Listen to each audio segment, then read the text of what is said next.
Fala galera, sejam bem-vindos aqui à resolução do Acadêmico News. Eu sou o professor João Cássio e hoje vou resolver as questões do vestibular da UFRR 2025.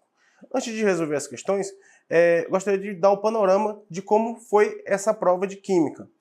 Bom, essa prova de Química, dividida ali no PSS1, PSS2 e PSS3, ela teve pontos mais fáceis, que no caso as questões de PSS1 realmente foram cobradas do nível mais fácil, né? No nível ali pensando nos alunos da primeira série. São questões bastante acessíveis, mas se tratando do PSS2 e do PSS3, vieram questões sim difíceis, né? Difíceis e trabalhosas no sentido de fazer cálculos, por exemplo, sem a utilização de uma calculadora. Então, questões que eram bastante complicadas apareceram, sobretudo também na parte do PSS3, com uma questão de equilíbrio iônico e não de química orgânica. Então, hoje nós vamos aqui resolver essas questões e também visualizar as possibilidades de cálculos, de interpretação em relação a estas questões da prova da UFRR 2025. Já deixe seu like, se inscreva no canal e vamos para a nossa correção, beleza? Então vamos iniciar aqui com a nossa primeira questão de Química, que é a questão 55. Essa questão é uma questão fácil, porque ele fala de um sal que é hidratado, representado pela fórmula MXNH2O. Galera, os sais, eles têm essas características higroscópicas, que é absorção de água. Então, quando essa água se direciona ao metal, que é o cátion do sal, ele hidrata esse sal. No caso, ao aquecer esse sal, essa água ela acaba evaporando, ela vai saindo, né? Então, você teria então o que nós chamamos na química de sal anidro, ou seja, seco. Ele fala que o M é um metal alcalino e o X é um ânion não metálico. Existe ânion, um ânion que vai ser metálico? Existe sim, tem ânions que têm metais em suas composições. E N é um número inteiro positivo. Esse N vai representar a quantidade de mols de H2O por fórmula do sal. Perde toda a água, então ele fala perde toda a água de hidratação quando aquecida a 150 graus Celsius. 5 gramas desse sal, então ele já traz aqui algumas informações, que 5 gramas desse sal hidratado liberam 1,7 gramas de água. Assinale a afirmativa que apresenta a fórmula molecular do sal e o valor de N, né? Ou seja, a fórmula unitária aqui do composto iônico, né? Lembrando que eles são compostos iônicos, você tem um cátion e você tem um ânion. Então, partindo desse princípio, se ele é um metal alcalino, o M, eu já tenho que eliminar D, porque o cálcio é metal alcalino terroso, e se ele é um sal, já tenho que eliminar E, porque hidróxido de potássio é uma base, não é um sal. Então a gente fica com sulfeto de sódio, sulfeto de potássio, cloreto de sódio. Só que a gente tem que lembrar o seguinte, como os metais alcalinos, eles são da família 1, então o NOx dele é fixo, a carga dele é fixo. Nas ligações iônicas eles perdem um elétron, né? Então fica mais um. Então aqui, se você juntar aqui com o enxofre, que é da família 16, então ele tem 6 elétrons na camada de valência. Para atingir o octeto, ele precisa de 2 elétrons. Portanto, o sulfeto é um ânion bivalente. Então você tem um S aqui também, né, 2 menos, e aí você tem o Cl menos. Então aqui, para formar esse composto iônico, você teria as seguintes fórmulas. O 2 vem para cá, 1 vem para lá, então ficaria Na2S. E aqui, mesma coisa, K2S. E aqui, nosso famoso NaCl, né, sal de cozinha. Então, nesse sentido, não poderia ser a letra B, porque o índice do sódio e do potássio está marcando 1. Então, está errado essas fórmulas, tá? Por isso aqui, a gente fica com a questão que diz que o gabarito é a letra C. Agora, uma possibilidade de recurso para o aluno. Por quê? Segundo a estequiometria, né, se você pegar aqui o NaCl, a massa molar do NaCl é 58,5 gramas por mol, beleza? Se a gente pensar que ele tinha 5 gramas do sal hidratado, e aí ele perde 1,7 de água, significa que o NaCl que sobra, 5 menos 1,7, fica um total de 3,3 gramas de NaCl, né? Lembrando que aqui é para o NaCl. Se a quantidade de água que é liberada é 1,7 gramas de H2O, quanto de água tem em uma composição de 1 mol de NaCl? Porque aqui diz que tem que ser 2. Então, se a gente lembrar, a massa molar da água, H2O, é igual a 18, né? 16 do oxigênio mais 2 de hidrogênio. Como são 2, aqui diz que são 2 moléculas de água na fórmula, vezes 18, você tem aqui um total de 36. Tá? Então, 36 gramas. Então, aqui o X que a gente tem que encontrar é exatamente esse 36. Quando a gente realiza esse cálculo, o X ele é igual a 30,1 gramas de H2O. Então, os dados que foram fornecidos aqui não correspondem a o que é certo da estequiometria, né, para dar o valor exato. Então, não poderia, através desses dados, determinar exatamente que seria 2 ali, o número que corresponde à composição da água dentro da fórmula. Né? Uma outra fórmula aqui que eu tentei foi interpretada da seguinte forma. A fórmula do sal hidratado, que ali a resposta ela fornece para a gente, vai somar uma massa de 94,5 gramas por mol. Né? Então, lembrando que a massa do NaCl com o da água. Beleza. Dentro desses 94,5, que é o total, eu tenho, então, 36 gramas de H2O. Beleza? Se eu considerar, então, 5 gramas do sal hidratado, qual seria a massa de água que ele vai desidratar? Então, aqui ele diz que é 1,70, né? Mas, ao fazer esse cálculo, nós achamos 1,9, 1,90, por aí, gramas de H2O. Então, não bateu aqui exatamente esses valores, por isso que isso, apesar da questão ser fácil, cabe um recurso, sim, para essa questão. Mas o gabarito aqui ficou na letra C, beleza? Vamos para a questão 56. Essa questão é uma questão também fácil, ela traz o assunto de propriedade dos gases, especificamente equação geral dos gases, das transformações gasosas, do comportamento do gás ideal, beleza? Considere as seguintes situações para um gás ideal submetido a diferentes transformações em um sistema fechado. Tá lá. Então, se é um sistema fechado, ele assume que não vai ter perda de mols, de matéria. Então, na verdade, você tem transformações gasosas baseadas nas 3 variáveis de estado, que é o volume, a pressão e a temperatura, onde uma vai interferir na outra quando for mudada nessa condição. Então ele fala que o gás inicialmente ocupa o volume 1, tem uma pressão 1 e uma temperatura 1. Depois ele é submetido a uma transformação isotérmica, ou seja, uma transformação iso igual térmica na mesma temperatura, ou seja, temperatura constante, até atingir o novo volume V2. Beleza. Então você tem uma relação aí submetida a uma transformação que a temperatura é constante, você tem uma transformação inversamente proporcional entre pressão e volume, né? No caso aí, se a pressão diminuir, o volume aumenta. Se a pressão aumentar, o volume diminui. Então eu já esperaria, no caso, transformação isotérmica. Isso aí depende, na verdade, dos valores que podem ser fornecidos para ver o que está acontecendo. Pode aumentar ou pode diminuir, dependendo de como foi essa transformação. Na 3 em seguida, o gás sofre uma transformação isobárica, ou seja, a pressão constante, e até a temperatura atinge a T3. E, finalmente, o gás passa por uma transformação isocórica, ou seja, isocórica, volume constante. Isocórica, isovolumétrica ou isométrica é a mesma coisa, tá? É quando o volume da transformação é constante. Então, você tem a temperatura e pressão ali proporcional, beleza? Então, ele retorna a pressão 1. Só que essa questão aqui não tem valor nenhum para você calcular, é mais o conhecimento mesmo da equação, né? Aí ele pergunta algumas coisas. Por exemplo, se você vai fazer uma análise sobre a equação geral dos gases, então aqui, ó, P1V1 sobre T1 igual a P2V2 sobre T2. Né? Então aqui, se eu tenho essa equação geral, eu vou considerar um sistema isotérmico, então eu tiro aqui a temperatura. Então a fórmula vai ficar P1V1 igual a P2V2.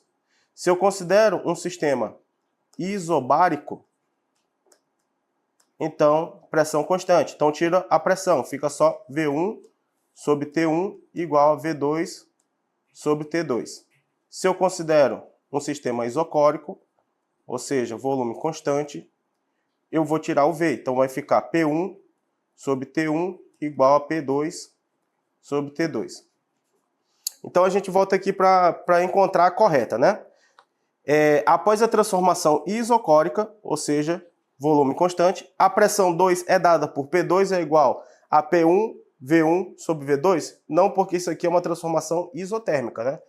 Se é isocórica, o V, o volume é constante, ele não poderia aparecer aqui, ó, na fórmula. Ele não tá, beleza? Então tá errado aí. B, após a transformação isobárica, ou seja, pressão constante, o novo volume V3 é V3 igual V1 sobre P2 sobre P1. De novo, como a pressão é constante, né? Então aí você tira também essa informação, beleza? É porque aqui, cadê a temperatura influenciando o sistema? C, durante a transformação isotérmica, ou seja, você tem aqui uma temperatura que é constante. A pressão final P3 é dada por P3 é igual a P2, T3 sobre T2. De novo, se é isotérmica, a temperatura não deveria aparecer aí, tá bom? Porque é constante.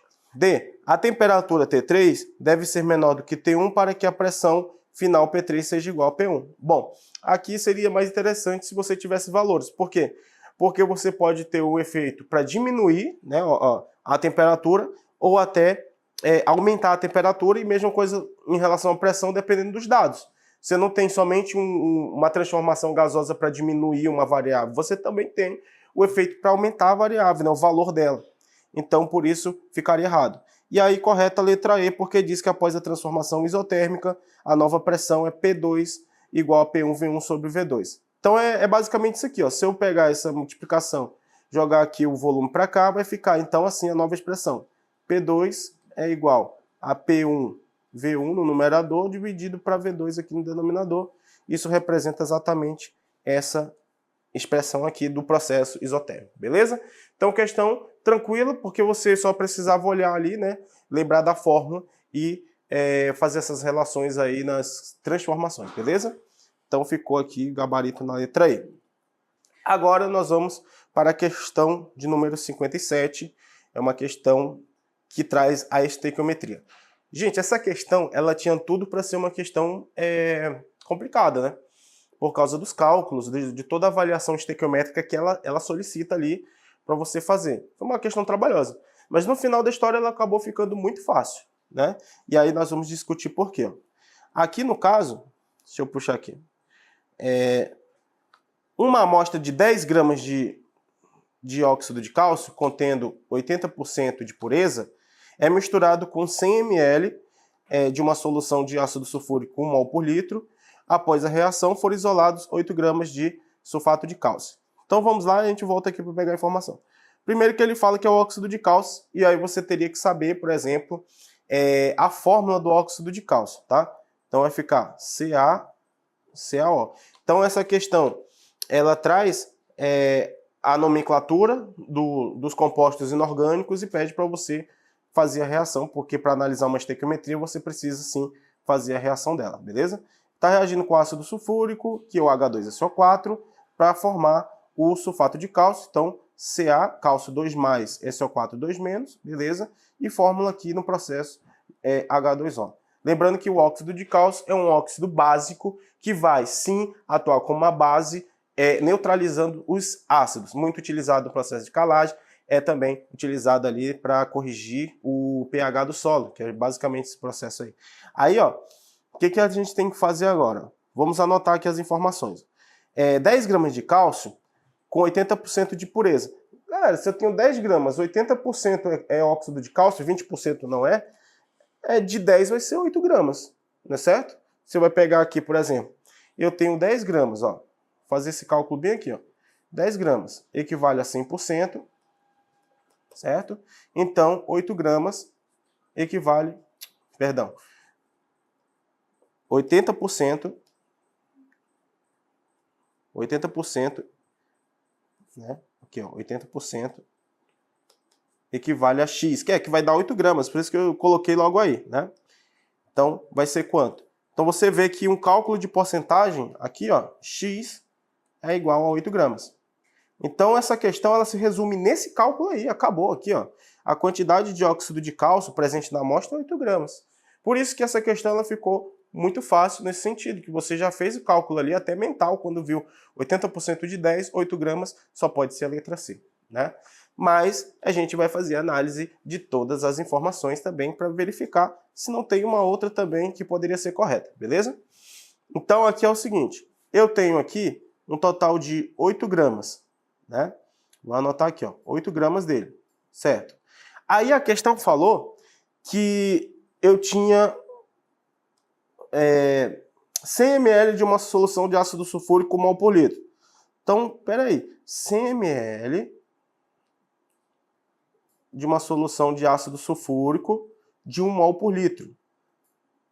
Aí você vai pensar, mas mol por litro não é assunto do PSS2, soluções? Sim, molaridade. Só que também é uma relação estequiométrica, proporcional. Por exemplo, se eu tenho aqui 1 mol de H2SO4 em 1 litro de solução, que é 1000 ml, em 100 ml eu tenho quanto? Aqui vamos usar a lei da proporção definida, né? Ó, se eu tenho aqui, ó, 0, 0, tal, 0 aqui, né? E aí 1 dividido para 10, você tem aqui um total de 0,1 mol de H2SO4. Então você tem isso aí.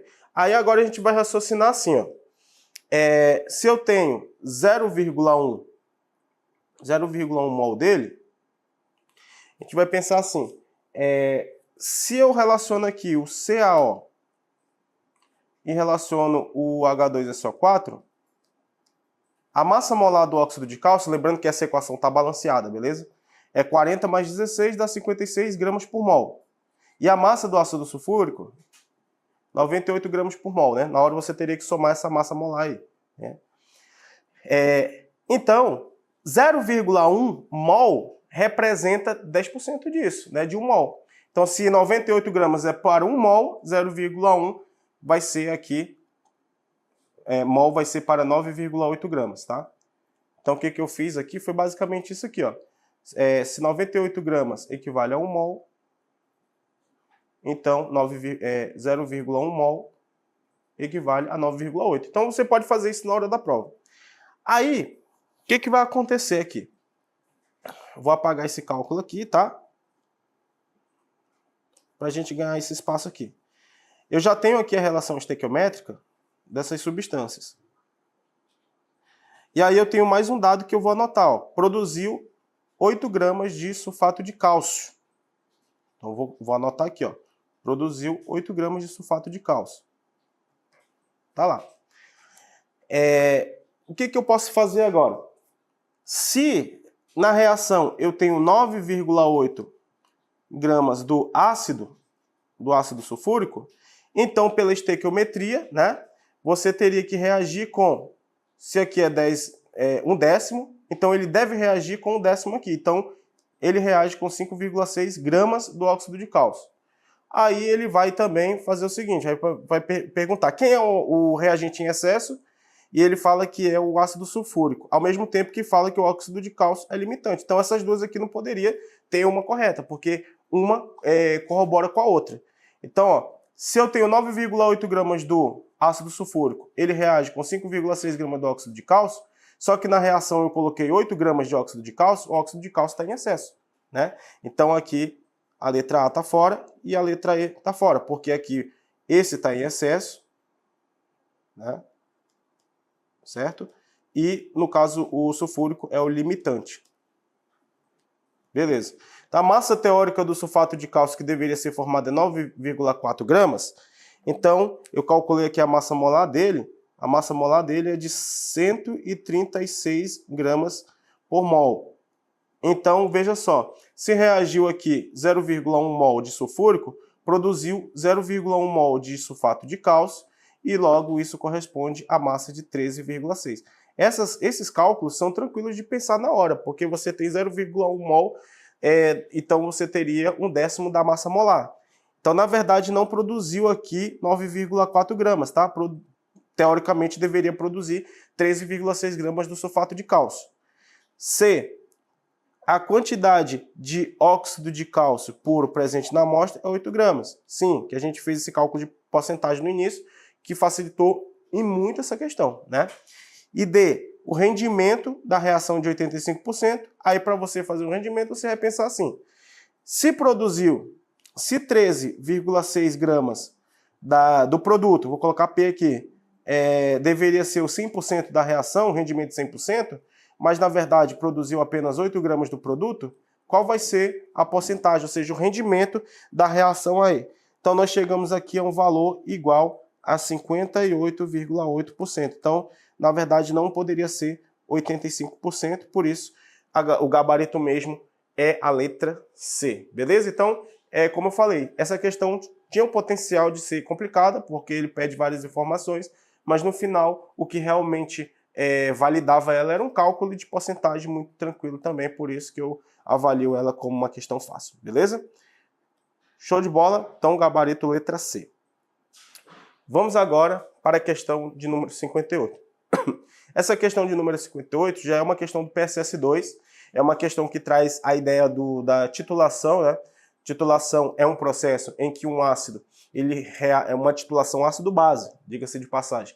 Um ácido reage com uma base ou uma base reage com um ácido para determinar uma concentração que é desconhecida. Então, para isso, você utiliza uma concentração já conhecida de um reagente, né?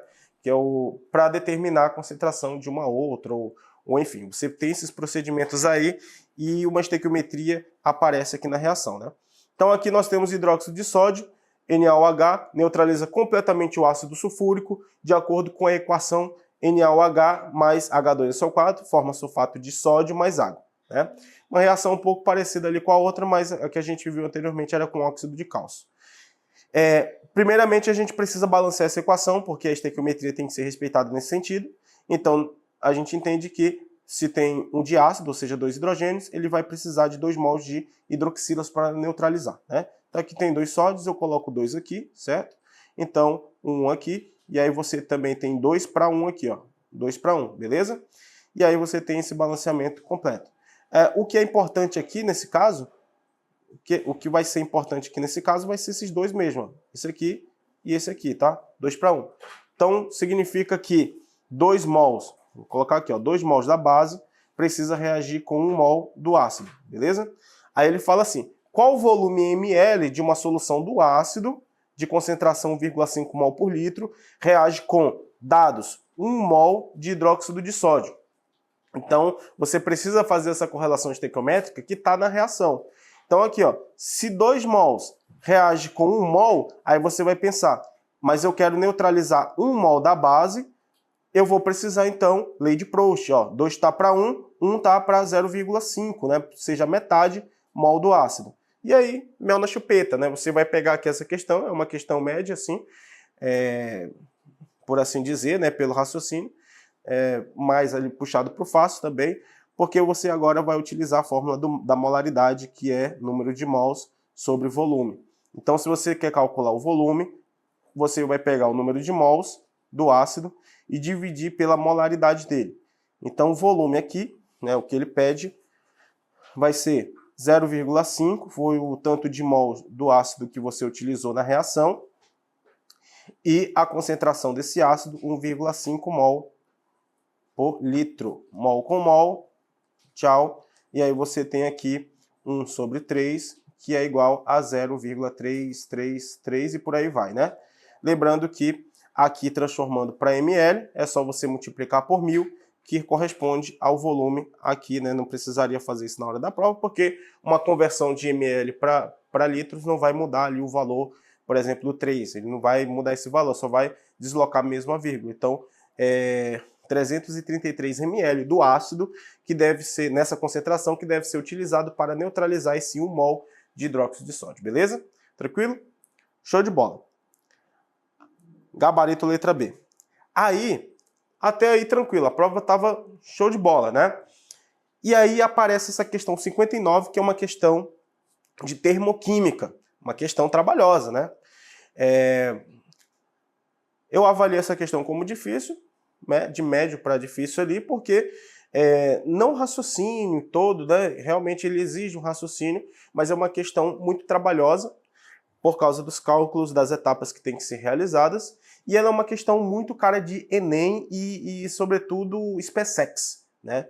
Então, o nível dessa questão é o nível SpaceX. Já vi questões da SpaceX basicamente nesse nível aí de cobrança, pedindo para calcular o ΔH de uma reação de combustão, pedindo também para fazer ali o cálculo do 3,5 litros de gasolina, tanto de energia. Então, assim, o padrão dessa questão ela já é bastante conhecido, sim. Alunos que estudaram termoquímica e pegaram questões um pouco mais puxadas, com certeza encontrou alguma questão envolvendo estequiometria de combustão, tá bom?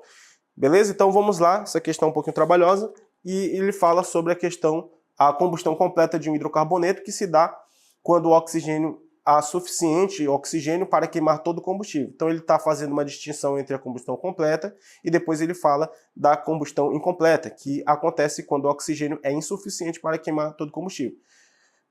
A diferença é que na completa vai produzir CO2, ele dá até aqui a reação, né?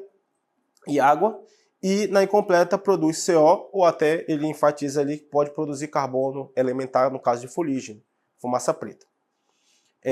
A fórmula do octano é C8H18, e as duas reações são essas, beleza? Tá. Aí, ele fala assim, calcule o ΔH produzido na combustão incompleta, tá? Então a gente vai ter que basear aqui, ó, para calcular esse ΔH aqui. Então a gente não sabe, a gente vai determinar isso aí. Ele deu aqui 3,5 litros de octano e deu uma temperatura só para basear que a condição era padrão, que o fenômeno de análise era naquela situação, não ia variar, então assinale a alternativa corretamente. Então é o seguinte, ó, para calcular o ΔH da combustão incompleta do C8H18, tá? C8H18 aqui, o que a gente tinha que fazer? A gente precisa aqui da entalpia de formação da água, eu tenho, do monóxido, eu tenho, do oxigênio, não precisa porque substância simples elementar na condição padrão é zero, é tanto que ele nem dá esse dado aí, beleza? E a gente precisa dele, né, da entalpia de formação do octano. Quando a gente olha para cá, a gente não tem a entalpia padrão de formação do octano. A gente tem a entalpia padrão de combustão desse octano aí, beleza? Então o que significa? Se eu utilizar o ΔH aqui na primeira e determinar o X, ou seja, o valor da energia dele, porque o ΔH já está expresso aqui, né? É fato que ele não disse que esse ΔH era da combustão completa. Caberia ali um possível recurso? Bom, talvez, né? Ele não enfatiza que essa combustão é completa, mas aí nós vamos interpretar que seja da completa, né? Mas na verdade o aluno poderia pensar também que poderia ser da incompleta e ali ele poderia já querer encontrar a resposta e ele não iria encontrar, beleza? Tá, então a gente vai fazer duas vezes aqui. Então, primeira etapa, ΔH é igual à entalpia dos produtos menos a entalpia dos reagentes.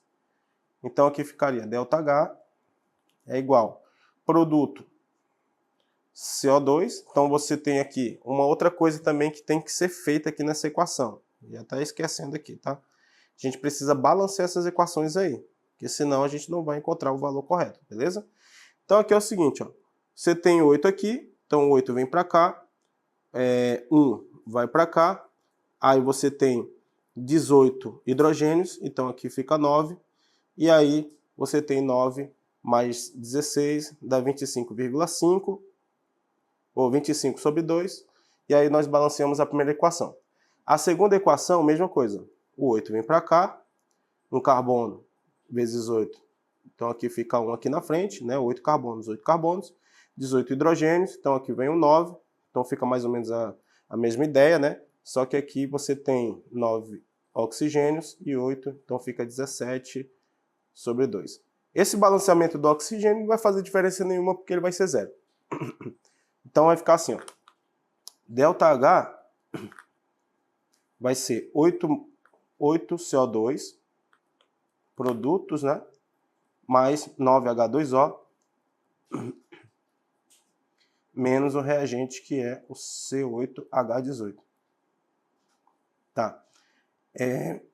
Eu vou determinar aqui, ó, o X, que é a entalpia de formação dele, beleza? entalpia padrão dele. Então vai ser, eu vou substituir esse valor de combustão aqui, ó. Então vai ficar menos 1302,7 é igual 8 vezes CO2 aqui, ó, menos 94 mais 9 H2O, menos 68,3. Nessa hora aqui você tem que ter muita frieza, porque um sinal muda tudo. Beleza? Então agora a gente vai fazer assim. Vamos resolver isso. 1302,7. 8. Deixa eu ver aqui. 8 vezes menos 94. Então dá menos 752. E aqui vai ficar 9 vezes menos 68,3. Dá menos 614,7. Né? Dá isso aí. Beleza. Aí o que eu vou fazer aqui? Ó? Vamos pensar assim. Se ele é negativo aqui, a gente vai encontrar o valor dele negativo. A gente vai passar para o outro lado, mas sem esse negativo. Então vai ficar positivo. Então vai ficar aqui, ó, C8H18.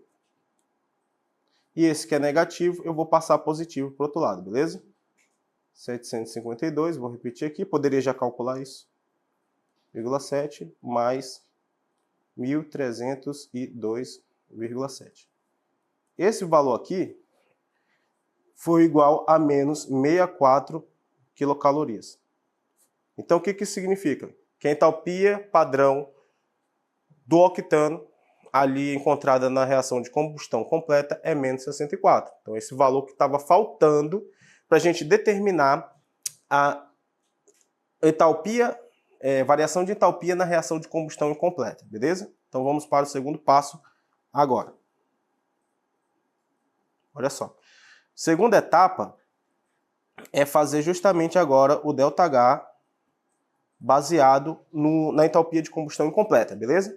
Então vai ficar produtos menos reagentes.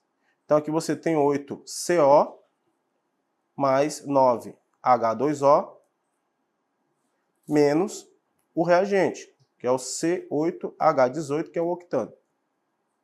Vamos substituir agora os valores. Aqui eu tenho 8 vezes menos 26,4 mais 9. Vai ser basicamente o valor que a gente já calculou ali em cima, né? Menos 68,3, então na hora o aluno já teria esse dado. E aí, no caso aqui, o valor que a gente encontrou aqui, ó. A gente vai aplicar agora aqui, ó. Menos 64. Beleza? 8 vezes menos 26,4 dá menos 211,2. E aqui menos 614, aquele valor que a gente já tinha, né? E menos com menos fica mais. É como eu falei para vocês, muita paciência. Não tem como você dar uma de louco aqui, né? Fazer de bolo, porque essas questões de termoquímica são sempre traiçoeiras, beleza?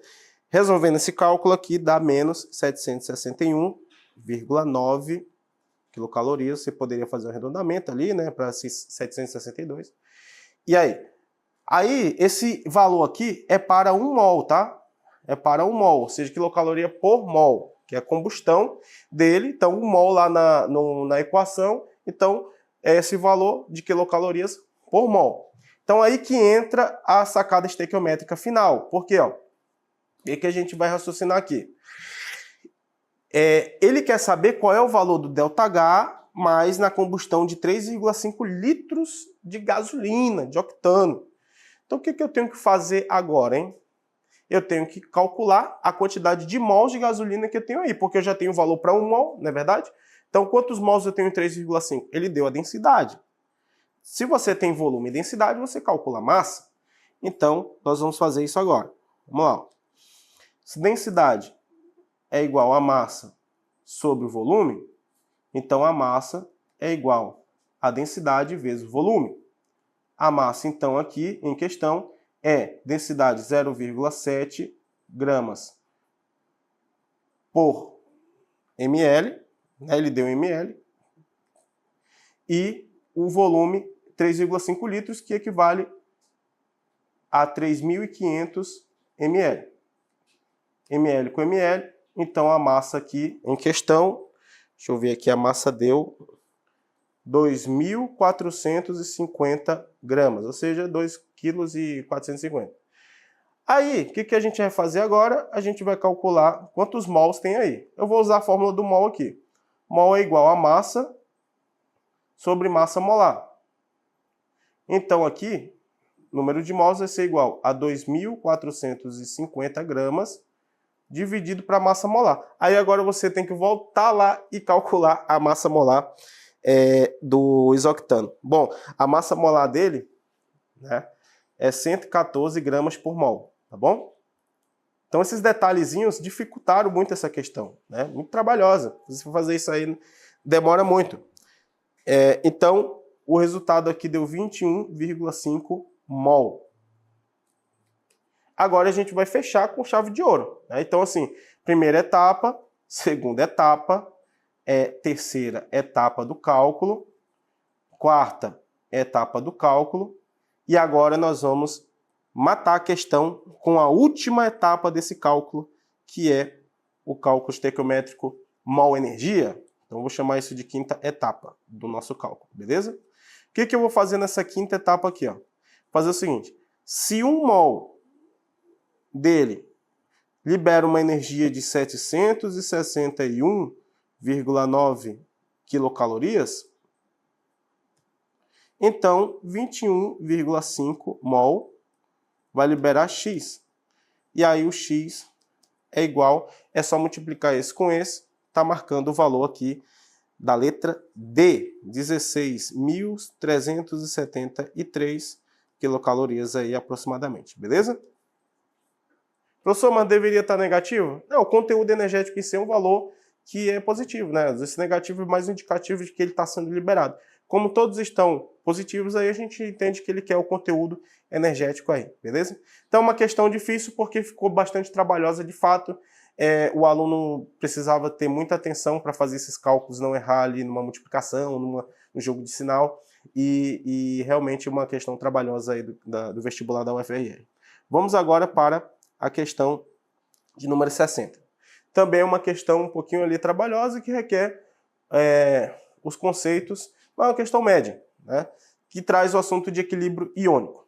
Então é o seguinte, ó, uma solução preparada de 0,018 kg, então nesse caso você já tem que sacar que isso em gramas é multiplicando por 1.000, 18 gramas, beleza? De ácido fórmico, então aqui o ácido fórmico, que tem a fórmula HCOH, vai me dar aqui uma massa molar 16, 32, mais 12, 44, 45, 46, que são 2 hidrogênios. 46 gramas por mol, beleza? Um volume de 1.000 centímetros cúbicos, então 1.000 centímetros cúbicos, lembrando que 1 centímetro cúbico é 1 ml, então 1.000 ml, a gente está falando aqui de um volume de 1 litro, beleza? Então você tem massa molar, você tem volume. Isso aí é o que nós precisamos para calcular a molaridade, que a molaridade é igual a massa sobre massa molar, né, na versão estendida, vezes o volume. Ele foi completado com água destilada aí, é uma solução. Sabendo que 5,2% do ácido se ionizou, então a gente já pensa aqui que nesse caso a gente está falando do alfa, né, de porcentagem. Então isso aí nós podemos tirar da porcentagem dividido por 100%, e aí a gente tem um total de 0,052, né? Aqui, uma vez, duas vezes, isso mesmo. Adimensional. Então aqui seria o valor do alfa, né? O grau de ionização desse ácido. Então é a quantidade de H+ que tem lá. Determine a concentração do ácido fórmico no equilíbrio e o valor do Ka. Então qual é o Ka? É um desses valores que está aqui. E o ácido fórmico, a concentração dele, é a concentração molar. É uma que está, mas no equilíbrio, né? Porque no equilíbrio ele se ioniza uma parte. Então a gente não pode dizer, como ele não é um ácido forte, a gente não pode dizer que a concentração do ácido vai ser igual à concentração do H+, ou enfim. Ele se ioniza uma parte, então grande parte dele fica sem ser ionizada, a questão está perguntando isso. Então a primeira coisa que a gente tem que fazer, né, a primeira etapa aqui do cálculo é calcular a molaridade dele. Então vamos lá. Vai ser 18 gramas dividido para massa molar de 46 gramas por mol, gramas por mol, vezes o volume de 1 litro, então aqui vai dar 0,39 mol por litro. Aí o aluno já quer marcar aqui, letra A. Então, na verdade, esse resultado de 0,39 já mostra que não pode ser a letra A. Mas por quê, professor? Porque ele vai ionizar ainda, né? Ele quer no equilíbrio. Então, a segunda etapa do cálculo vai ser calcular isso aí, beleza? Eu vou utilizar aqui o seguinte, concentração de H+, a lei de diluição de Ostwald, que é a molaridade vezes o alfa. Então aqui você vai ter basicamente a quantidade de H+ que foi produzida, né? Então 0,39 mol por litro vezes 0,052. Então esse cálculo aqui me deu um valor de H+ aproximadamente 0,02 mol por litro. Então quer dizer que somente isso aqui se ionizou. Aí você deve estar pensando, peraí, mas essa concentração aí vai servir para quê? Para a gente analisar ali a primeira informação da concentração do ácido do equilíbrio. É que a gente vai fazer o seguinte, ó, terceira análise aqui. Ó. Se a gente tinha 0, né, primeiro vamos fazer a reação aqui, tá? HA. HA significa o ácido fórmico, beleza? Ele vai se ionizar. Ele vai produzir H+, e vai produzir A-. Tá aí. Se a concentração dele aqui, ó, no início, é 0,39 mol por litro, o do ácido do ânion é 0, porque ele não se ionizou. Aí depois que ionizou, a gente viu que produziu 0,02 mol do H+, então já sei que também produziu 0,02 mol do ânion, porque toda vez que produz o H+, vai produzir o ânion também, que eles vêm da mesma, né, do mesmo ácido. Beleza, então quer dizer que ele perdeu 0,02 mol da sua concentração, pela questão de que para cada 1 mol de H+ que foi produzida, 1 mol de ácido deixou de existir, pela estequiometria 1:1. Então no equilíbrio, nós temos 0,37 mol por litro e você tem 0,02 mol por litro do H+, 0,02 mol por litro do ânion. Aí você vê aqui, então a resposta tem que ser, não pode ser a letra B, que está marcando aqui 0,039, não pode ser a D, 0,0037, e não pode ser a letra E, 0,35. Então o gabarito ficou na letra C. Então você tem a concentração do ácido no equilíbrio 0,37. E aí a gente vai corroborar esse fato aí fazendo o último cálculo. Qual que seria o último cálculo? Lógico, na hora da prova você não precisaria fazer isso, porque você já saberia a resposta. Mas aqui o Ka, né, que ele quer, vai ser produto sobre reagente, porque é a constante de equilíbrio. H+ vezes A- dividido para HA. HA. Então aqui você teria 2 vezes 10 a menos 2 ao quadrado, porque seria 2 vezes 10 a menos 2 vezes 2 vezes 10 a menos 2, que seria do H+ e do A-, então 2 vezes 10 a menos 2 ao quadrado, dividido para 0,37 ou 3, você poderia colocar 3,7 vezes 10 a menos 1, que facilitaria, ficaria aqui mais ou menos assim, ó. K ficaria 4 vezes 10 a menos 4, dividido para 3,7 vezes 10 a menos 1.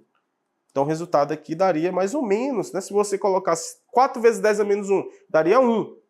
Logicamente que é 3,7 vai dar um valor um pouquinho acima de 1. Então daria aqui 1,1 vezes 10, menos 4 menos 1, vai dar menos 3. E aí você tem aqui, menos 3 é aqui, ó, menos 2, menos 1, 0. Então resposta aqui, 0,0011, né, a constante de equilíbrio da reação. Mas, repetindo, esse cálculo aqui não precisaria ser feito, uma vez que você já teria feito a análise ali do 0,37, beleza? Show de bola, tranquilo? Uma questão ali média, né? Existem esses conhecimentos, o aluno tem que ficar atento a isso. Vamos para a questão 60, gabarito letra C, questão 61, e aí a gente entra na parte de química orgânica, beleza? PSS 3. Que é o seguinte, até aqui o avaliador colocou estequiometria, né? Gosta de combustão, colocou combustão lá, repetiu combustão aqui de composto orgânico, e aí a gente vai para a análise. Olha só. Um experimento foi realizado em um laboratório onde foram comparadas as taxas de difusão dos gases. Então aqui é um conceito de gases. Você vê lá do PSS1, estudo dos gases, a taxa de difusão dos gases, pela lei de Graham, você vai ter aqui, depois eu coloco essa fórmula, a gente vai analisar ela. Observou-se que os gases apresentam uma taxa de difusão 1,036 vezes maior do que o outro. Ou seja, um tem ele tem uma difusão um pouquinho maior do que a outra. Bom, a questão é a seguinte, é que quanto menor a massa molar, maior vai ser a difusão, ele se difunde mais rapidamente. Com base nas informações, podemos afirmar corretamente, né? Então aqui, ó, o gás X é um hidrocarboneto e sofre adição 1,4. Professor, o que é adição 1,4? Adição 1,4 é aquela que você vai ter um hidrocarboneto com duplas alternadas, ou seja, um alcadieno com duplas alternadas. Beleza? Só que a gente tem que saber quantos carbonos ele tem. Ó. O gás Y é um hidrocarboneto saturado que ao ser submetido a uma combustão completa, de novo, produz 90 gramas de água. XY tem o mesmo número de carbonos. Então, o que a gente vai fazer aqui? Ó? Vou colocar aqui, analisando o X, né? Vou colocar o X aqui e vou colocar aqui o Y. Pronto. O Y, ele é um hidrocarboneto, então ele só tem carbono e só tem hidrogênios. Show? Mais oxigênio, que é uma combustão completa, formando então CO2 e forma água. Tá aí. Ele falou que produz 90 gramas de água. E aí como é que você vai ter que pensar? O seguinte, número de mols é massa sobre massa molar. A massa molar da água, 2 hidrogênios, 1 oxigênio, 18 gramas por mol. Então a gente está falando que ele produz 5 mol de H2O. Se ele produz 5 mol de H2O, então aqui é 5. Se é 5, é uma combustão, eu estou partindo do princípio que eu vou analisar 1 mol desse composto orgânico, beleza? Então posso dizer que ele tem 10 hidrogênios, beleza? Tá aí. Se ele tem 10 hidrogênios, nós vamos imaginar assim. Eu tenho 5... Deixa eu ver se ele dá mais alguma outra informação aqui. É isso. Então, ó, a gente vai chegar ali... Ah, tá. Ele vai chegar numa ideia de que se ele é um hidrocarboneto saturado, como é que a gente vai saber quantos carbonos ele é? Aí a gente vai pensar assim. Pô, se ele é um hidrocarboneto saturado, ele não pode ser um alceno, não pode ser um alcino, não pode ter dupla. Então ele tem que ser um alcano ou um cicloalcano, né? E aí, como a fórmula geral do alcano é CnH2n mais 2, aqui ó, mais 2, então se H é 10, então C deve ser 4. É isso. Então uma análise realmente bem puxada. Essa questão é uma questão difícil. Então você tem aí o carbono igual a 4. A outra possibilidade, a gente colocaria aqui 4, né, fazendo o balanceamento da reação, finalizando aqui em 8 mais 5, 13, 13 sobre 2. Tá. A outra possibilidade seria fazer C5H10, que aí a gente faria um ciclano, no caso ciclopentano, mais o oxigênio, formando aqui 5CO2 mais 5H2O. Né? Você teria 15 de oxigênio, e aí finalizaria assim. Aí ele fala, o gás X, ele sofre uma adição 1,4. Então, nesse caso, eu tenho que pensar que o X tem o mesmo número de carbonos de Y, ele tem 4 também. Né? Vamos pensar na possibilidade mais simples ali. Então a gente está falando do alcadieno, que seria isso aqui, ó. 1, 2, 3, 4. Tá lá. Reação 1,4 é aquela que tem, então, ali um alcadieno com duplas alternadas, porque só para a gente contextualizar essa reação, né? Seria aquela que quando reage, ele reage com o elétron da ponta, e aí sobra um elétron aqui nessa ponta, um elétron nessa ponta. Então ele forma uma ligação para o meio, para o centro. Então o produto, por exemplo, da adição, uma cloração, por exemplo, seria formar aqui CH2, Cl, C dupla, né, forma ali a dupla no meio, CH2, Cl. Pensando numa cloração aqui, né? Então o produto ele forma não um alceno, mas uma ligação dupla central dessas duplas alternadas. Então seria isso aqui uma adição 1,4, tá? Mas ele não pediu nenhuma informação sobre o produto, só queria o reagente mesmo. Então a gente tem esse composto que é o butadieno. E o outro composto, o Y, eu devo pensar que seja o butano. Porque você tem aqui o CH3, CH2, CH2, CH3. Pronto. Tá certo. Aí é o seguinte, para eu saber quem sofre uma difusão mais rápida do que a outra, eu preciso saber a massa molar. Logicamente que o X tem uma massa molar menor, porque ele tem menos hidrogênio. Eu calculei aqui a massa molar dele, deu uma massa de 54 gramas por mol. Enquanto que o Y deu uma massa de 58 gramas por mol. Então eu concluo que esse daqui, ele é mais lento, ó. Tá aqui, ó. A sua difusão é lenta e a sua difusão é mais rápida, né, do que o outro. Ok. Aí nós vamos para a questão agora. O gás X difunde-se mais rapidamente. Sim, ele difunde mais rapidamente. B. O gás X difunde-se mais rapidamente. B. Beleza. C. O gás Y difunde-se mais rapidamente. Tá fora. O D. O gás Y difunde mais lentamente. É uma possibilidade. E X. O gás X difunde-se mais lentamente. Então tá fora aqui porque é mais rapidamente. Agora vamos no D. O gás Y difunde mais lentamente, pois possui 3 isômeros constitucionais. Aí que está o erro, porque você só consegue fazer um isômero dele, que é o metilpropano. Ó, não dá para fazer mais estruturas, né? Se eu fechar essa estrutura, ele vai perder hidrogênio. Então não seria isômero constitucional dele. Então somente 2, tá? Então a D está fora aqui. Aí vamos voltar lá para o butadieno. O gás X difunde mais rapidamente, pois possui diásteres isômeros. Para possuir diásteres isômeros, ele teria que ter carbono quiral, não tem carbono quiral, ele poderia ter também uma isomeria geométrica. Mas aqui não tem isomeria geométrica, uma vez que os carbonos da dupla têm 2 grupos iguais ligados no mesmo carbono. Então, eu não poderia ter, por exemplo, o cis e nem o trans. Logo, eu não poderia ter diastereoisômeros. Cis e trans são diastereoisômeros.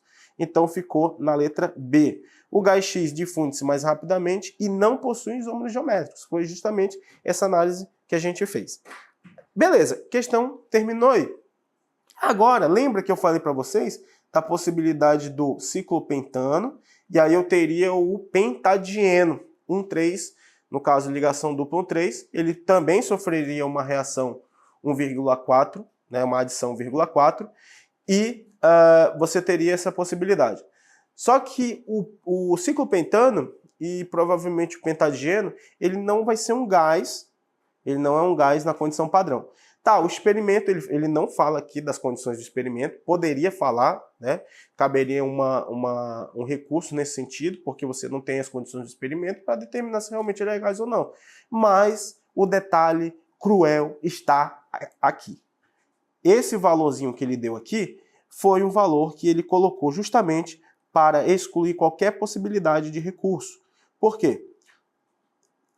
Na hora da prova, o aluno não conseguiria fazer isso aqui, né? Ou poderia até fazer, mas ia demorar bastante para provar.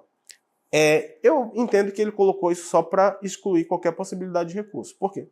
Você tem uma difusão de 1,036, nós vamos utilizar aqui a seguinte fórmula, né?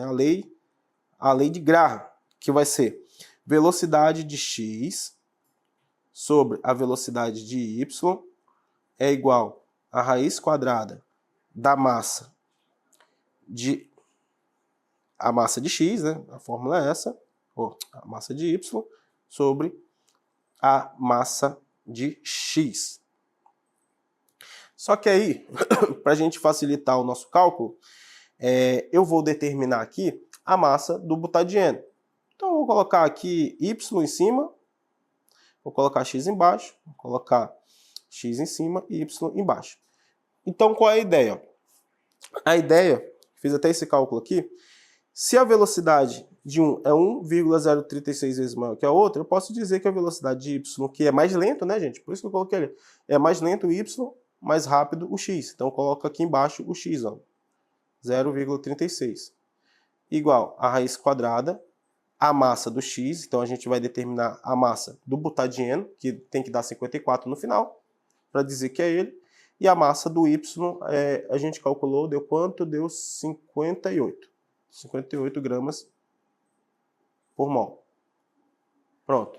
Aqui a gente vai chegar no cálculo que vai trazer para a massa de X é igual, resolvendo isso, jogando a raiz quadrada para o lado de lá, vai ficar 0,965 ao quadrado vezes 58. Quando eu resolvo isso aqui, eu encontro a massa molar de X, realmente, aproximadamente ali 54 gramas por mol. Isso prova que realmente ele está se referindo a esses compostos que apresentam 4 carbonos. Se eu repetir essa mesma ideia para, no caso do ciclopentano e do pentadieno, eu não consigo achar o valor da massa molar exata do pentadieno. Por isso, por esse dado que ele forneceu, realmente você teria ali que entender que realmente ele queria do butadieno, por isso que não poderia ser a letra A, uma vez que o pentadieno tem isomeria geométrica, né? Mas o butadieno ele não tem, beleza? Ficou então o gabarito na letra B. Vamos então para a questão 62. De longe essa questão aqui também é a mais difícil da prova. Pegaram muitos alunos de surpresa essa questão aqui, porque é uma questão que traz o assunto de equilíbrio iônico, não uma questão que traz especificamente a análise dos conhecimentos de química orgânica, que como nós sabemos, o PSS3 ele traz essas informações, ele traz essas questões relacionadas à química orgânica, e o aluno então sempre está preparado a responder questões relacionadas à química orgânica. Mas no PSS3 existe um ponto lá, ponto 6, que diz que a química ambiental e também a poluição da hidrosfera. Essa questão ela trata basicamente desse sentido, né? E também no nosso edital do vestibular diz que o aluno que vai fazer o PSS3 ele tem que estudar todos os conteúdos, PSS1, PSS2, portanto está preparado para responder uma questão que não é especificamente de orgânica lá nas 3 últimas, que foi o que aconteceu dessa vez, beleza? Então, o que vai acontecer aqui? Ó? Necessita realizar o lançamento de um efluente de 2.000 metros cúbicos, tá? Beleza, 2.000 metros cúbicos. E aí a gente já anota aqui, né, que 200 metros cúbicos. 1 metro cúbico são 1.000 litros, então vai ser 2.000 litros. 2.000 litros, né? Ou seja, 1, 2, 3, 4, 5. 2 vezes 10 a quinta litros. No processo de curtimento de couro, em um corpo de água de 10 milhões de metros cúbicos. Entre os resíduos a serem lançados na água está o ácido fórmico com alfa 4%, de concentração 0,2 mol por litro. Então, de novo, a gente tem aqui o ácido fórmico, que é o monoácido, certo? Vou colocar aqui a concentração dele, deixar anotado aqui. É igual a uma concentração de 0,2 mol por litro. E o alfa dele vai ser 4%. Então, a gente já entende o seguinte. Ó. Por ele ser um ácido fraco, como a gente analisou até naquela questão anterior, a gente vai ter que tirar aí a porcentagem de H+, que a gente vai querer reagir. A resolução da CONAMA proíbe que as indústrias lancem efluentes com pH menor que 5 e superior a 6. Então a gente tem que ver aqui, analisar um possível pH que estará entre 5 e 6, né? Ou seja, levemente ácido, levemente básico. O setor ambiental da indústria química realizou o tratamento do efluente. Então, que efluente é esse? É esse daqui, ó. Efluente. Esse volume aqui, tá bom? buscando atender a resolução com... Aí o que ele utilizou para fazer esse tratamento? 160 mil litros de água, ou de base, né, de solução de base, X ou H, pode ser o hidróxido de sódio, porque ele fala que X é um metal alcalino, a gente pode pensar no hidróxido de sódio, com pH 12. Ok, então a gente tem essa informação aqui também, vou anotar ela aqui do lado, para não se perder. Então aqui, eu vou pensar que seja aqui o NaOH, beleza? NaOH. O volume dessa solução, então vou colocar que o volume dele é de 160.200 litros e o pH dessa solução é igual a 12. Aí ele dá o log e pergunta o seguinte, ó. Ele pergunta aqui se o pH final é ligeiramente ácido, se ele é ligeiramente... O pH final ligeiramente 8,4, 8,7. pH final 8,7. Se ele pergunta se é 7, né? Então você tem essas condições aí, ou se não poderá ser lançado e etc. Então, o que ele está pedindo aqui é para a gente calcular o pH da solução final após o tratamento, né? Após o tratamento, porque aqui diz que pH 5 a pH 9, eu só vou poder liberar na água esse efluente se ele estiver dentro desse estabelecimento aí de pH 5 e pH 9, né? Então, após a neutralização, qual será o pH dele? É isso que a gente tem que determinar aqui, beleza? Então, a gente vai fazer primeiro o seguinte, ó. A gente precisa saber quantos mols de ácido tem aqui, então, mol de H+, e quantos mols de OH- eu tenho aí.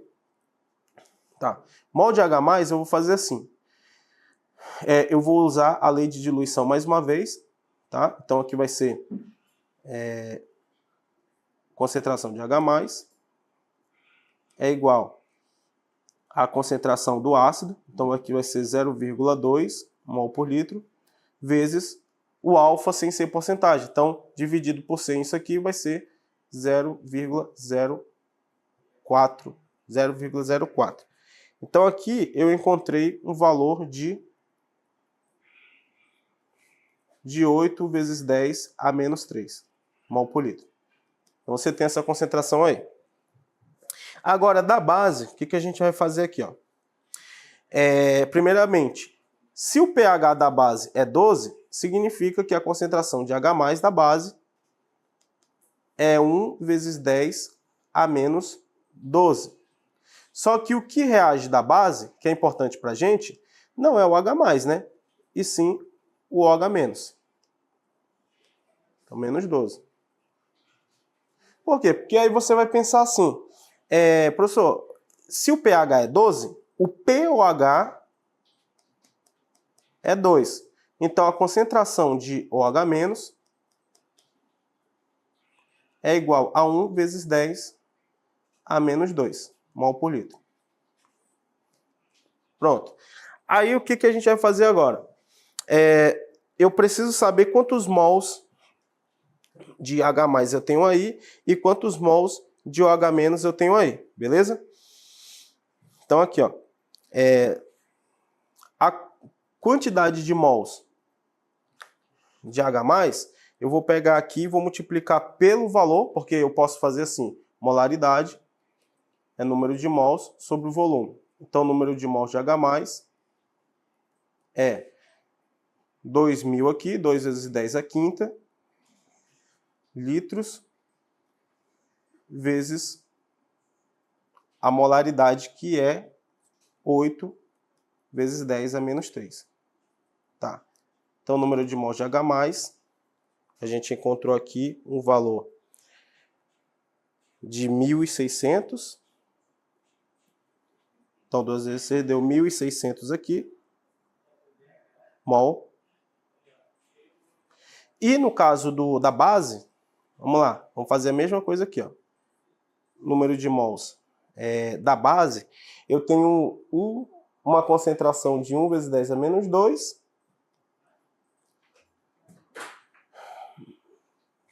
1 vezes 10 a menos 2, e eu tenho um volume igual a 3.000 A gente tem um volume igual a 3.000, cadê o volume? Volume a 1.160 a 1.200. Essa questão aqui é questão que requer muita atenção, né? Bastante complicada aí. Então, o número de mols da base foi igual a 1.602 mol. Então, você percebe que ali estava meio equilibrado. A quantidade de mol de ácido deu 1.600 e da base 1.602. Aí, se a estequiometria faz assim, ó, HA mais NaOH, produzindo aqui, vamos supor, NaA mais H2O, eu vou pensar aqui, se eu tenho 1.600 mols aqui, se a proporção de 1 para 1 reage com 1.602 mol aqui, então, subtraindo ali, vai sobrar 2 mols de base. Então, o ácido foi totalmente neutralizado, e aí você tem um total de 2 mol de base, NaOH. Pronto, então é isso que sobra. Para finalizar, o que a gente vai fazer? Para a gente chegar no pH dessa solução, a gente precisa transformar esse mol para concentração molar. Aí você vai pensar assim, concentração molar da base é igual número de mols, 2 mols, dividido para o volume. Qual volume foi? Qual é o volume final? Qual o volume que se formou? Foi formado no final? É o volume que foi adicionado do efluente e da base. Então, se você somar aqui os dois, você tem um volume de 360.200 litros. Esse cálculo aqui me deu um valor de 5,55 vezes 10 a menos 6 mol por litro. Concentração, então, da base no final é essa daí. Um cálculo muito chato mesmo, para fazer assim na hora do vestibular. Agora, a gente tem que transformar essa concentração de OH- em pH. Então, o que a gente vai fazer primeiro? A gente vai calcular o pOH, porque nós temos o quê? A concentração de OH- e o dado do log que a banca deu para a gente foi do 5,5. Então, é sensato a gente utilizar isso aí para calcular o pOH primeiro. Então, vai ficar pOH é igual a menos o log da concentração de OH-, que foi 5,5 vezes 10 a menos 6. Aí o resto é paciência aqui, ó. Menos log de 5,5 menos 6 vezes o log de 10. Aí substituir os valores que foram fornecidos ali, menos o log de 5,5 é 0,74, menos 6, log de 10 tem que saber, é igual a 1. E aí o pOH que foi encontrado aqui foi um pH de 5,26, né? 5,26. Lembrando que aqui é o pOH, né? Então aqui ele já pergunta do pH, ele pergunta lá do pH. Então aqui você finaliza a questão com chave de ouro. pH mais pOH é igual a 14. Então pH é igual a 14 menos 5,26. E aí o pH vai ser igual a 8,74. 8,74 aí. Beleza? Então a gente chegou aqui no pH 8,74. Final da história. Esse 8,74, ele está dentro dessa faixa aqui permitida. Então, após o tratamento desse efluente de 2.000 litros, 200 metros cúbicos, com esse tanto de base, a concentração de OH- permitiu um pH ali abaixo de 9. Portanto, ele agora pode ser jogado no corpo d'água de 10 milhões de metros cúbicos. Né? Questão bem maluca mesmo, tá? Então, o gabarito aqui ficou... na letra A, fala que o efluente poderá ser lançado na indústria química, uma vez que a quantidade de base utilizada neutralizou parcialmente o pH, resultando pH ligeiramente ácido. Não, tá errado. Neutralizou todo mesmo, tá? B, o efluente não poderá ser lançado. Então já está errado aí. C, o efluente poderá ser lançado, uma vez que a quantidade de base utilizada neutralizou completamente o pH, correto? Resultando pH 7? Não, porque sobrou um pouco de base que elevou o pH para 8,74. D, o efluente poderá ser lançado na indústria química, uma vez que a quantidade de base utilizada neutralizou parcialmente o pH do ácido fórmico, levando o pH a 8,74.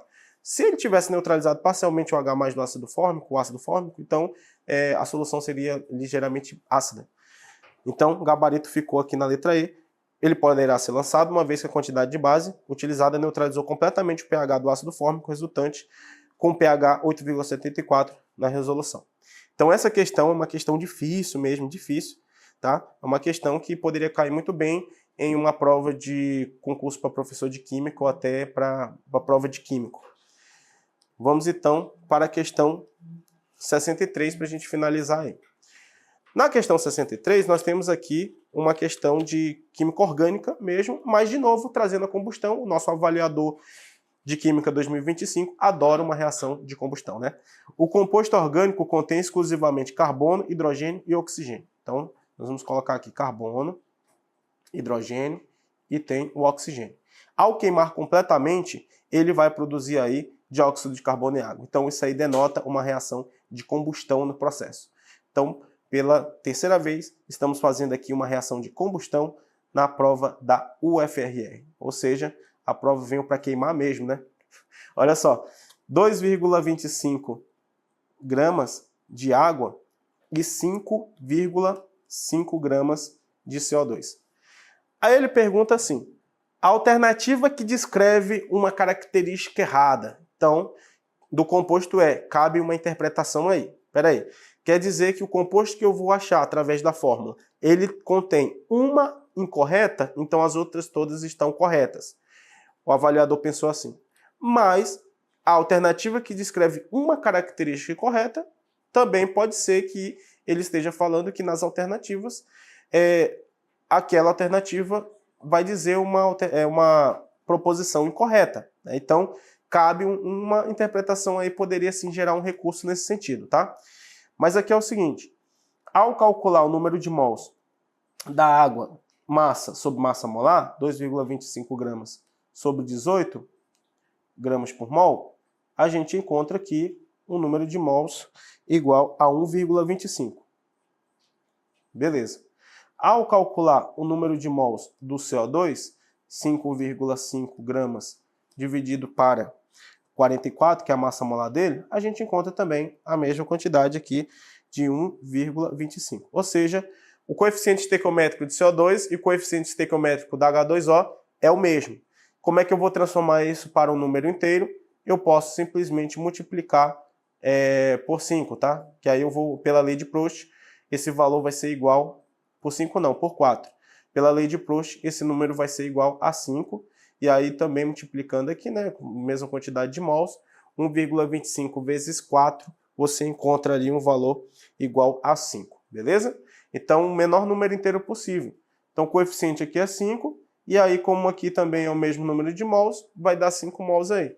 Com isso, nós chegamos à conclusão que esse composto orgânico, ele tem 10 hidrogênios, então eu coloco aqui 10 hidrogênios na fórmula dele, 10 hidrogênios, e ele tem 5 carbonos. Então, seria assim C5H10. E aí eu somo aqui, ó, tem 5 oxigênios, tem 10 oxigênios, 15. Como já tem 1 lá, né? Eu coloco 7 aqui, 14. Então, beleza? Esse composto aí, ele tem fórmula C5H10O. Então, ele é um composto oxigenado. Ele pode ser uma acetona, ele pode ser um aldeído, ele pode ser um álcool insaturado, ele pode ser um enol, ele pode ser um álcool cíclico, tudo isso aí é possível, né? Tudo isso aí é possível. Então, se eu fizer todas essas estruturas, eu sempre vou encontrar uma incorreta, né? Então, a única estrutura que me parece que apresenta ali, e ali vai no sentido da banca, né?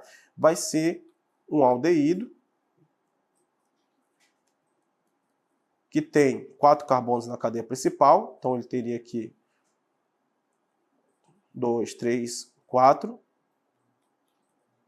aqui CH2, aqui seria CH3 e aqui seria o hidrogênio. Então esse aldeído aqui, que tem fórmula, tem nome 2-metil-butanal, ele não tem isomeria geométrica devido à presença de uma ligação dupla carbono-carbono na cadeia. Então, seria a letra A, né? Agora, O composto possui isomeria óptica por apresentar um carbono quiral. Esse é o carbono quiral, ó. Ele está ligado ao hidrogênio, que é diferente do aldeído aqui, né? Diferente do CH3, que é diferente do etil. Show de bola. C. Ele possui isomeria de função aldeído-cetona? Se ele é um aldeído, então ele vai ser isômero da cetona. Muito bem. D. O composto possui isomeria constitucional de posição? Sim. Se eu pegasse aqui, fizesse essa estrutura CH3, C, CH3 na posição 3, CH2 e C dupla O, H, isso seria um isômero de posição dele. Muito bem. E o composto possui cadeia aberta e ramificada. É isso aí. Então, esse composto especificamente seria o 2-metilbutanal. Então, eu estou interpretando que seria esse composto, porque todas as outras possibilidades que eu fiz, eu não consegui encaixar somente uma afirmação correta. Sempre dava duas ou mais. Se eu fizesse lá uma acetona, eu não ia encontrar somente uma errada, eu ia encontrar duas. Um álcool insaturado ou até um enol, né? Ou um álcool cíclico. Mas aquele que apresenta uma alternativa correta seria esse composto. Mas caberia uma interpretação dizendo alternativa que descreve uma característica. Então, se eu fizesse outro composto, eu poderia dizer que a alternativa que descreve uma característica poderia ser a letra C e a letra E, vamos supor, né? Enfim, entendo que o avaliador pensou nesse sentido, né? Para a gente chegar no composto que haveria ali 4 corretas para ele, análise, e somente uma errada. E realmente, de todas as possibilidades, eu consigo ver somente esse composto dentro dessa fórmula molecular. Beleza, galera? Então, gabarito aqui nessa questão ficou na letra A. Então, galera, espero que vocês tenham gostado dessa resolução. A prova muito difícil, assim, no sentido de ter muitos cálculos trabalhosos. As análises orgânicas também foram análises mais puxadas. Espero que você tenha gostado dessa resolução, que essa resolução venha servir para você refletir, aprender mais, conhecer mais esse novo formato da prova da UFRR, né, trazendo questões mais difíceis. E eu fico por aqui. Se inscreve no canal, deixa seu like e compartilha essa aula para os seus amigos. Então, bons estudos e até a próxima. Tchau!